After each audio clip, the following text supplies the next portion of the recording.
엊그제 11월이 시작됐는데 오늘이 11월 10일이군요. 월요일입니다. 11월도 3분의 1이 지나갔습니다. 자, 시청자를 가스라이팅하지 않는 김용민 TV 김용민 브리핑 시작하겠습니다. 지금 경기도 고양시 덕양구 창릉동 일대는 맑은 날씨 보이고 있는데요. 현재 기온은 3도입니다. 풍속 2m입니다. 오늘 다소 바람이 부는 쌀쌀한 날씨인데요.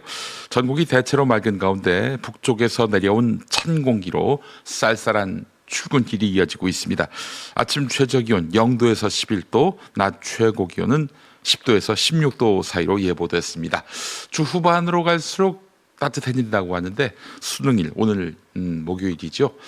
목요일에는 온화한 날씨가 예고됐습니다.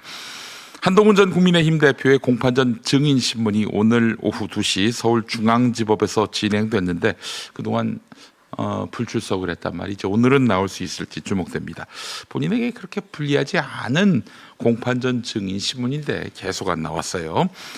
순직 해병특검이 임성근 전 해병대 1사단장을 이르면 오늘 구속 기소하게 됩니다. 여러 많은 소식들 묶어서 오늘 여러분들께 소상히 그리고 깊이 있게 전해드리겠습니다. 먼저 오늘 아침 신문 주요 기사부터 살펴보도록 하겠습니다. 오세훈 서울시장의 여론조사비 대납 의혹을 수사하고 있는 민중기 특별검사팀이 핵심 증언을 뒷받침할 단서를 확보했습니다. 정치 브로커 명태균 씨는 오세훈 시장이 김한정 후원 회장에게 여론조사비 2천만 원을 빌리러 간다라고 말했다고 진술해 왔는데 특검은 실제로 그날 김한정 씨가 오세훈 시장 자택 인근 식당에서 결제한 내역을 확인했습니다. 오세훈 시장은 그날 아내 생일로 가족과 있었다. 김한정 씨를 만나지 않았다 이렇게 부인했었는데 특검은 결제 내역과 함께 측근 강철원 전 정무부 시장의 관련 카톡 메시지도 제시했습니다. 오세훈 시장은 2021년 보궐선거 당시 여론조사 13건의 비용 3,300만 원을 김한정 씨가 대신 낸 의혹을 받고 있는데요. 한편 명태균 씨가 진행한 여론조사 중 12건이 조작된 것으로 드러나며 특검은 이 조작이 당시 국민의힘 공천과 단일화 과정에 영향을 미쳤는지도 수사하고 있습니다. 부당한 방식으로 공천을 받았는지 따져보겠다는 뜻인데요. 오세훈 시장 측은 김한정 씨 결제는 개인 행위일 뿐이지 나하고는 무관하다 이렇게 반박했다고 합니다. 다음 소식입니다. 조은석 특별검사팀이 12.3 비상계엄, 불법계엄 수사 과정에서 박성재 전 법무부 장관의 지시로 현직 검사가 계엄을 정당화하는 문건을 작성한 정황을 포착했습니다. 특검에 따르면 박성재 전 장관은 지난해 12월 4일 계엄 다음 날 임세진 당시 검찰과장을 통해서 권한남용 문건 관련 파일을 전달받고 곧바로 삭제했습니다. 문건은 국회를 입법 독재로 규정하며 입법권, 탄핵소추권, 예산심의권 남용을 주장하는 내용인데요. 윤석열이 계엄선포 담화에서 사용한 논리와 거의 일치했습니다. 특검은 박성재 전 장관이 이미 계엄의 위법성을 인식한 채 이를 합리화할 논리를 준비한 것으로 의심하고 있습니다. 또 박성재 전 장관은 문건을 받고 10분 뒤 이상민 전 행정안전부 장관 등 윤석열의 법무 또 법률 참모들과 함께 삼청동 안가회동에 참석했습니다. 특검은 이 회동이 단순한 친목 도모가 아니라 계엄 정당화 논의였을 가능성에 무게를 두고 박성재 전 장관의 직권남용 그리고 증거인멸 혐의를 보강해서 곧 구속영장을 다시 청구할 방침입니다.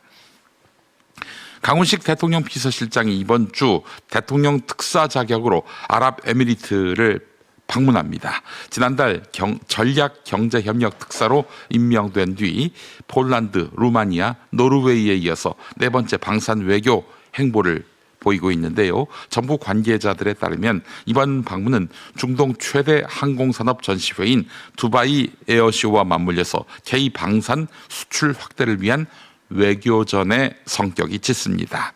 강 실장은 현지에서 아랍에미리트 연합의 왕세자와 재회할 것으로 알려졌는데 두 사람은 지난달 경주 에이펙 회의 때도 비공개로 만난 바 있습니다. 아랍에미리트는 이미 한국과 4조 원 규모의 천공2 미사일 도입 계약을 맺었고요. 이번에는 국산 초음속 전투기 KF-21 도입에도 관심을 보이는 것으로 전해졌습니다. 강 실장은 이번 방문에서 방산뿐 아니라 경제 문화 분야까지 포괄적인 협력 방안을 논의할 예정인데요. 대통령실은 K방산의 신뢰와 파트너십을 중동 전역으로 확장하는 계기가 될 것이라고 밝혔습니다. 앞으로 500억 원을 초과하는 고가 국유재산을 매각할 때는 반드시 대통령의 승인을 받아야 합니다.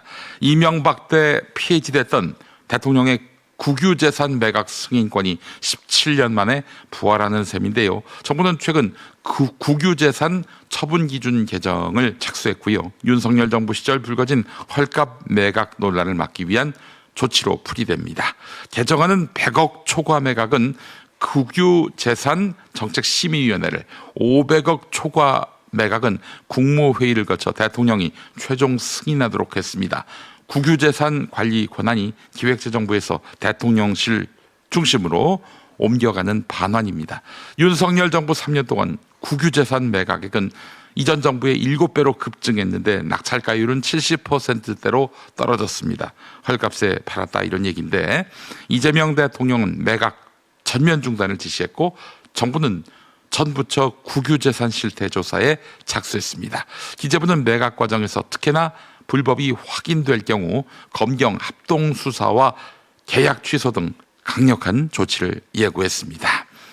울산 화력발전소 보일러 타워 붕괴 사고가 발생한 지 사흘째, 구조는 끝났지만 생존자와 유가족의 고통은 여전히 깊습니다. 생존자 A씨는 병원 안에 있으면 또 무너질까 두려워 비 오는 날에도 병원 밖을 떠나지 못했습니다.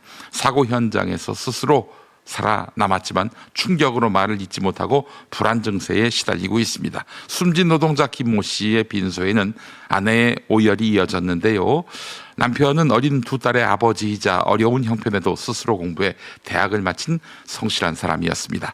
구조 당시엔 살아있었지만 추가 붕괴 우려로 구조가 지연되면서 끝내 목숨을 잃었습니다. 또 다른 희생자 전모 씨의 빈소에서도 슬픔은 이어졌는데요. 경제적 어려움 속에서도 짜증 한 번 내지 않았던 가장, 혼인 신고만 하고 결혼식조차 올리지 못한 채 생계를 위해 철거 현장에 나섰다가 비연을 당했습니다. 김민석 국무총리는 유족을 찾아 정부가 끝까지 책임지겠다며 재발 방지를 약속했습니다. 남겨진 이들의 상처는 쉽게 아물지 못할 것 같습니다. 네, 오늘 아침 신문 기사 살펴봤습니다. 계속해서 TV뉴스는 어떤 이슈에 주목하고 있는지 TV뉴스 리뷰 함께하죠. 노만석 검찰총장 직무대행이 항소포기 이틀 만에 처음으로 입장을 밝혔습니다. 노 대행은 검찰총장 대행인 저의 책임으로 서울중앙지검장과 협의를 거쳐 숙고 끝에 내린 결정이라고 밝혔습니다. 정진우 서울중앙지검장도 입장문을 냈는데 항소 여부에 대해 중앙지검 수사팀과 대검찰청 의견이 달랐다고 밝혔습니다. 국민의힘은 항소 포기에 대한 외압 의혹을 정조준했습니다. 이 대통령 공소 취소 등 무죄 만들기 사전 작업 아니냐는 의구심을 거듭 제기했습니다. 법무부의 의견입니까? 아니면 법무부보다 더 높은 윗선의 압력이 전달된 것입니까? 외압의 몸통이 반드시 규명되어야 한다. 더불어민주당은 실익 없는 항소에 대한 당연한 결정이라고 강조했습니다. 지금 마치 위에서 압력이 있는 것처럼 스스로 항소 못할 상황 아니었습니까? 일부 검찰 내 반발을 조직적 항명이라고 비난하면서 검찰권 남용, 조작 기소에 대한 국정조사, 청문회, 상설특검 검토를 예고했습니다. 비판은 여야 가리지 않고 터져나왔습니다. 민주당은 당선을 도와줘 감사하다며 건넨 명품 빼기, 어떻게 단순한 사회적 예의가 될 수 있냐고 직격했습니다. 국민의힘 사람들에게는 뇌물과 상납이 사회적 예의와 동의어입니까? 국민의힘의 한 인사는 비속어까지 쓰면서 공분을 감추지 않는 모습이었습니다. 저는 저기서 빡쳤어요. 네. 예. 김기현 의원이 해명을 하는데 사회적 예의 차원이다. 네. 그러면 돈 없는 사람은 얘기도 못 지킨다는 거냐, 김기현? 답을 한번 해보죠. 김 전 대표 측이 법망을 피하려고 꼼수를 쓰고 있다는 지적도 나왔는데, 자기가 한 일을 아내에게 씌운다면 윤석열보다 비열한 인간성이라고 꼬집거나 뇌물죄보다 청탁금지법의 적용을 받아보려는 의도 아니냐는 분석이었습니다. 미국 연방정부 업무 중단은 무려 40일째입니다. 트럼프 집권 1기 때 세운 신기록을 스스로 깨고도 해결 기미는 안 보입니다.